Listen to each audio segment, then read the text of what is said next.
Hello everyone, Glory Olamide here. I am your love and relationship coach. Tonight we are talking about how easy it is to be married to the wrong person. And if you're married already, some people might feel already that they are married to the wrong person. And others, on the other hand, are happy that yes, finally they have the right person and they are so proud and pleased that they made the right choice. Unfortunately, not everyone is able to say yes, that they are with the right person. So let's look at points. What are the reasons or factors that can contribute to one finding themselves with the wrong person, so to speak? The first thing I would say here is when you are single, that stage of being single, a lot of times people feel that it is an awful place to be in. And I look at other people who are married and say, how come they are married? I am still single. They believe that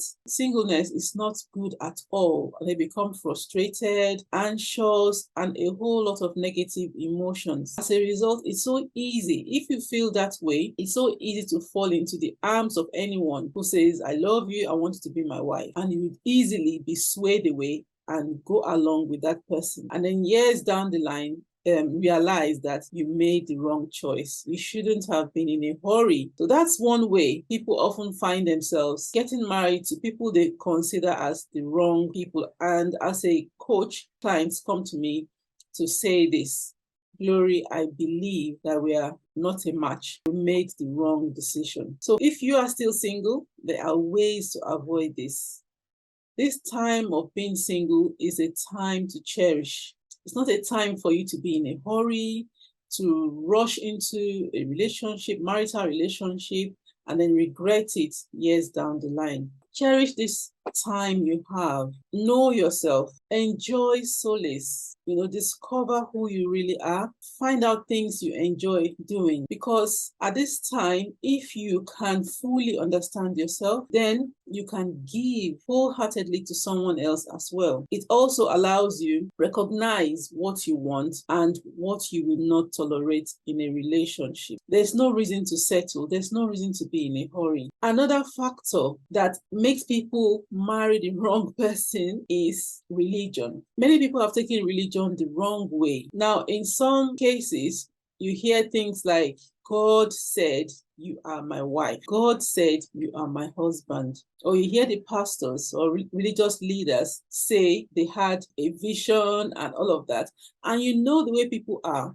When they hear that their pastors or their religious leader is the one who has said this or has seen this for them, they take it wholeheartedly and say, okay, since my pastor has said this, or since my prophet or prophetess has said this for me, I will go ahead with it. They hold their opinion so high that they forget about themselves, about their own wants, their own needs, and they follow. And then years down the line, they discover that they have nothing in common with this person they have joined themselves with. Probably at this stage, there are children involved already, and they feel it's too late. They have to just stay because of the children. So please, if you're a religious person, I'm not saying it's bad. I have my own faith. So if you're a religious person, I'm not saying it's wrong to listen to your men or women of God, but you need to know for yourself as well. You need to hear for yourself as well.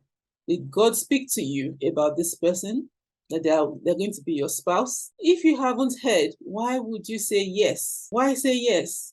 You have to take some time out, check for yourself. I remember back in the day, I think some cultures still do this. Before two people get married, the parents will take their time to do some research into the family their child is going to get married into. They check for a whole lot of things before they say, yes, you can go into this family. We are blessing you.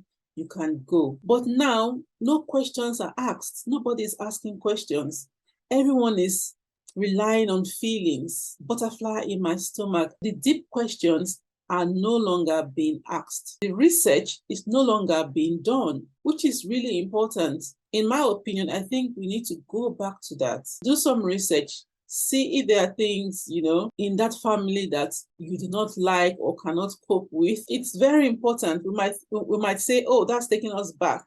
But I believe that it is important to do this type of research. It will help the couple years down the line, because some people, you've come from different places, your parents have never met, your family have never met, you get married, and then you discover things along the way. And then you feel, oh, I have been married into the wrong family. I have married the wrong spouse. So we need to go back to that. Try it and let me know. If you did try it, let me know the outcome. All right. Now, there are certain things we need to understand about the person before you say I do. Now you have all these feelings, romantic feelings, you can't wait to be together and all of that. Have you asked yourself, have you said, or have you tested this person to see how they get angry? How do they get angry? And if they get angry, is it something you can cope with? Some people's anger, when they get angry, you are shocked. And you're like, I didn't see this when we were dating. You need to see how they get angry. Test them in different scenarios. Are they easily angered? And if they get angry easily and you feel it's something you can cope with and you want to go ahead, fine. That way, you have no shock waiting for you years down the line after you have said, I do. It's very important, because so many people, they come to me and they say, I never knew that they get angry this way. I'm in shock right now. I never saw this before. And they begin to regret. Ask yourself, do I really want to raise children with this person? Do I want to bring children into the world with this person? Discuss all this with them.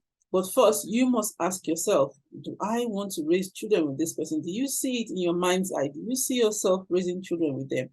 And then if you feel yes, you want to raise children with them, you both have to agree on how to raise your children, because many couples fight on that. One person has idea A, the other person has idea B, and they clash because they don't see eye to eye on how to bring up the children, and that causes problems as well. Another thing you need to look at is your personal development. What are your goals? Do you think this person is someone you can develop with? Is someone that will encourage you? You need to have all these chats, talk with them, see where they're heading, see where they're going, and see if you would also like to travel that path with them. And if there's someone that would encourage you as well, because some people are dream killers. Sorry to say, but it's the truth. Some people are dream killers. Once you tell them that your dream, they just want to squash it. And if you see that he or she is that type of person, you have to take your shoes and run.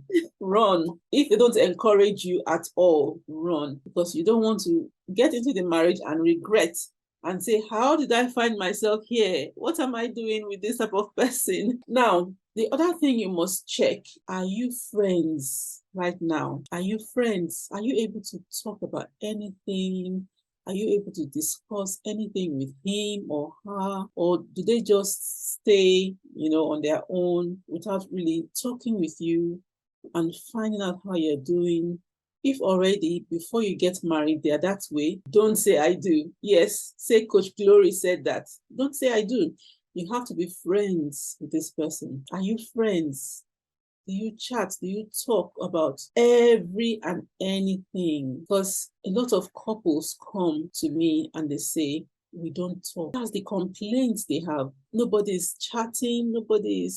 Everywhere is just quiet, like nobody lives in the home. You have to ask yourself, are we friends? And can this friendship develop? Can we develop this friendship together? If you say yes to those questions, oh wow, this is the start of an amazing relationship. And when anything happens later on, you will be in it together. You will handle it together. You will tackle it together.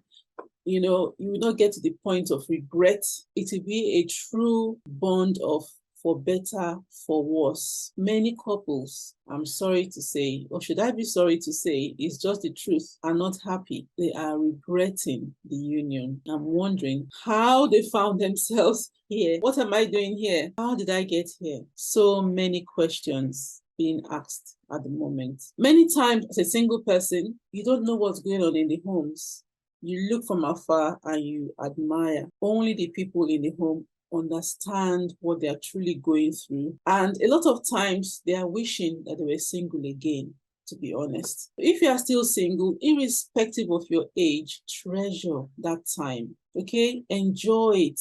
Enjoy that moment. Find yourself, understand who you are, understand your purpose, and then you're able to find someone whose purpose aligns with yours. Don't allow culture. Lots of people say culturally at a certain age, societal pressures, expectations from left, right, center, everyone. Don't allow that make you rush into marriage and then you regret later. This is a very important topic. I thought to come and share it because there are so many singles on my page.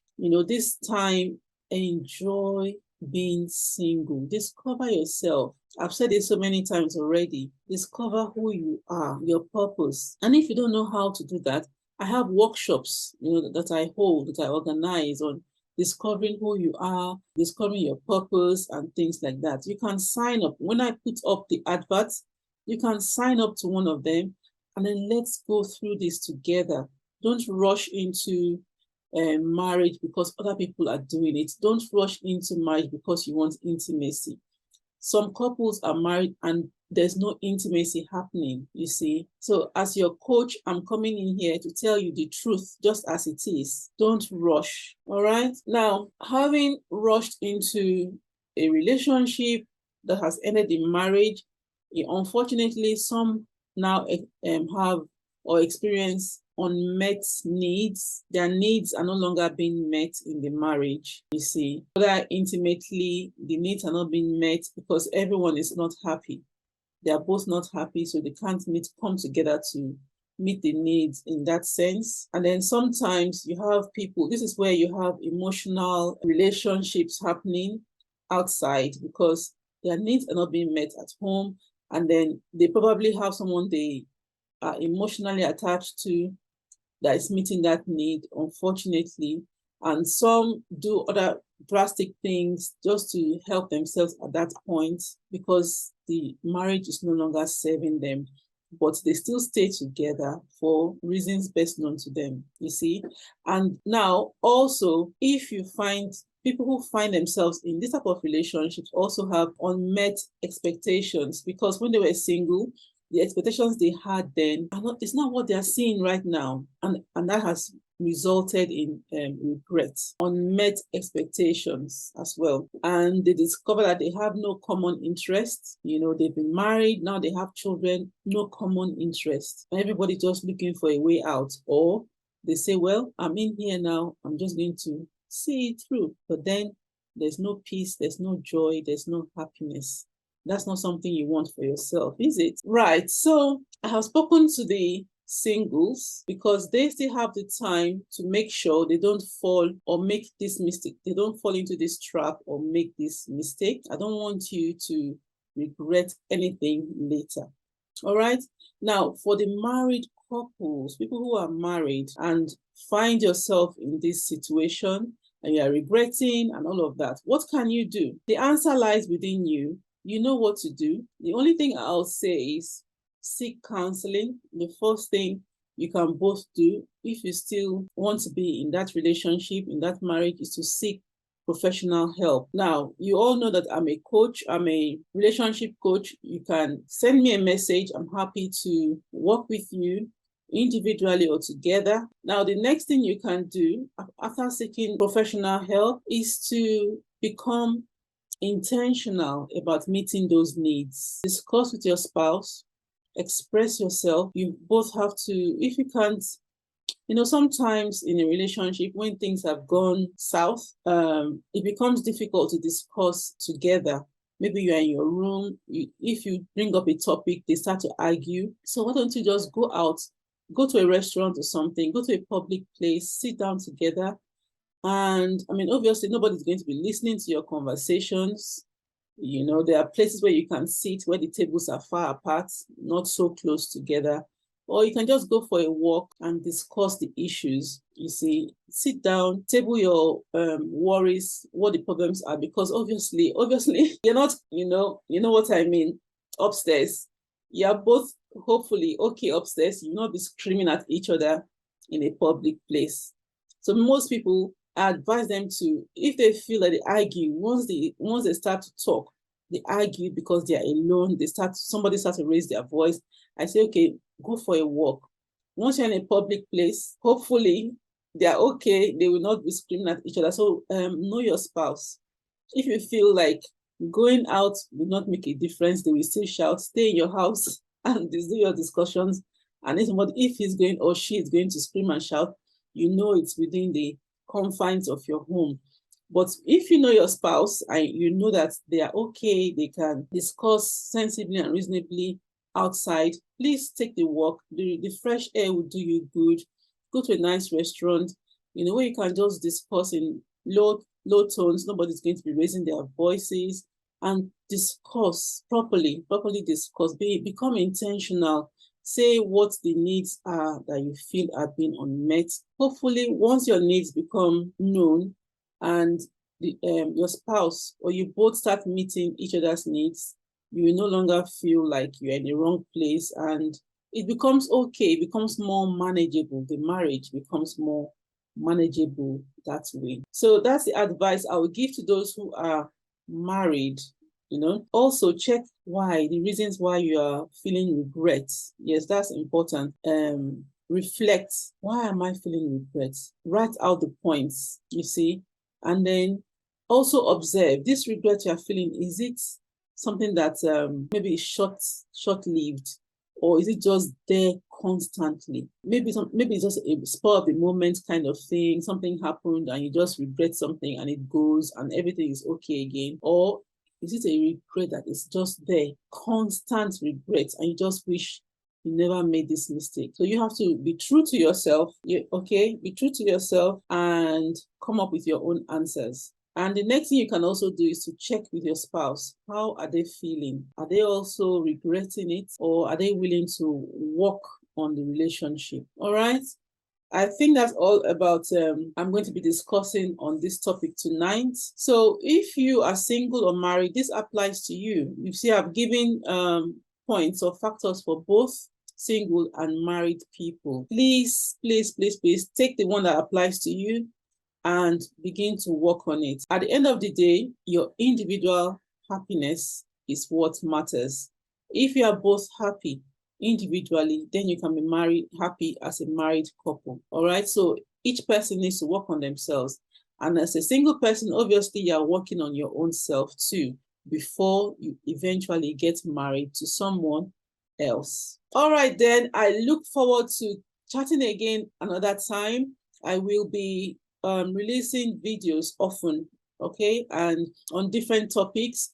Please remember, you can always reach out to me. I have my coaching programs, I have my workshops, I have different events that I will be releasing out soon. So reach out to me through the direct messages on Facebook or my email, and then we can have a 30 minutes free consultation to look at how I can help you. Till I come your way again, you take care of yourself, and thanks for watching. Bye.